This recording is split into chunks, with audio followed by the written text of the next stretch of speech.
Hello বন্ধুরা, good morning সবাইকে। সকাল সকাল আজকে আমি দোকানে চলে এসেছি, কিন্তু কেন না, আজকে একটু স্পেশাল রান্না করব। তো সকাল সকাল দোকানে এসেই একটা কাণ্ড হয়ে গেছে, সেটা হলো কাকুকে বললাম যে বিরিয়ানি মশলা হবে, কাকু বলল নেই। তারপর আমি বললাম যে ভালো করে খুঁজে দেখো, হয়তো পাবে।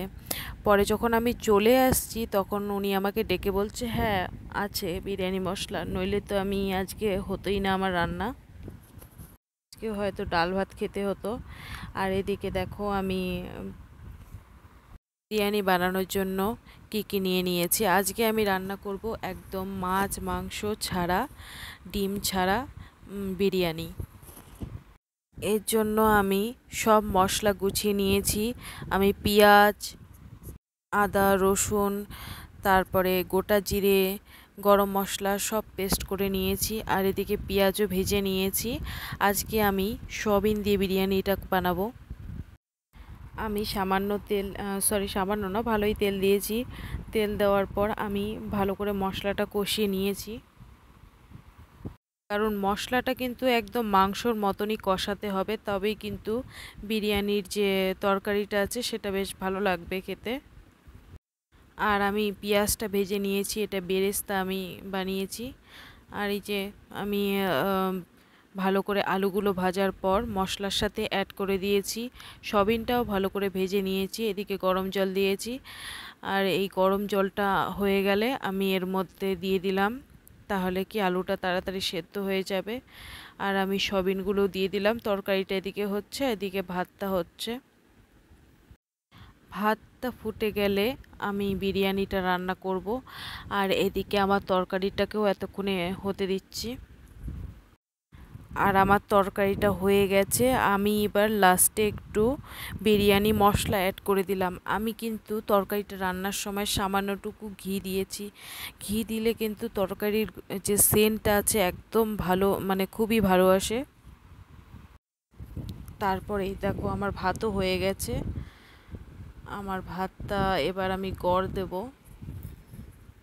ভাত আমি গড় দিয়ে দিয়েছি। আর এদিকে আমি পনির রান্না করব, তাই আমি ফ্রিজ থেকে পনিরটা বের করেই গরম জলে ভালো করে ডুবিয়ে রেখেছি। তাহলে কি কড়াইতে ভাজার সময় বেশি লেগে যায় না। যতক্ষণ রাখা হয়, যতক্ষণ নরম থাকে, ততক্ষণ কিন্তু পনিরটা ভালো সফট হয়। আর এদিকে আমি পুরো মশলাটা ইউজ করিনি, সেখান থেকে অল্প মশলা আমি পনিরের জন্য বাঁচিয়ে রেখেছিলাম।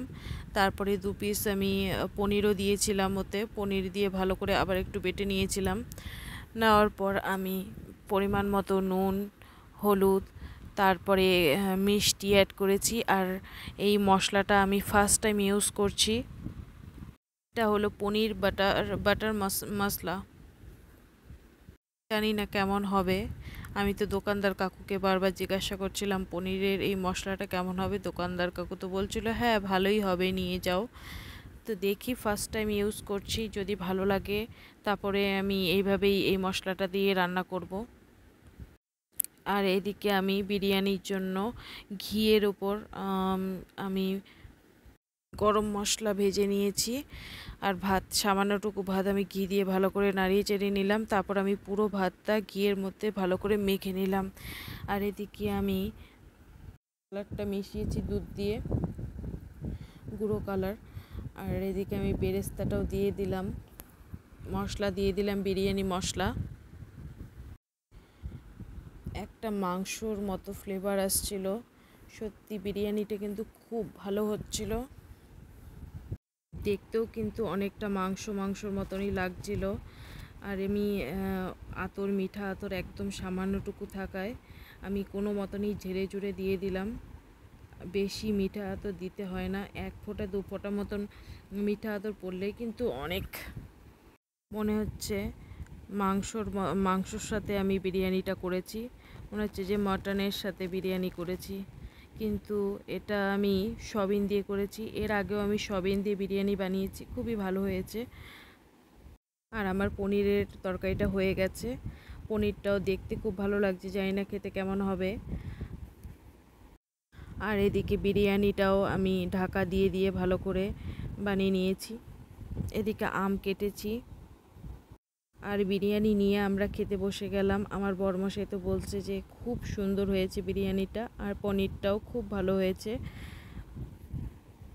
বলছে রেস্টুরেন্ট নাকি ফেল হয়ে যাবে, এত ভালো হয়েছে, এত সুন্দর টেস্ট। আর দেখো মনে হচ্ছে যে মাংসর যেন পিস পড়ে আছে পাতে। বন্ধুরা, ভিডিও ভালো লাগলে লাইক সাবস্ক্রাইব অবশ্যই করো।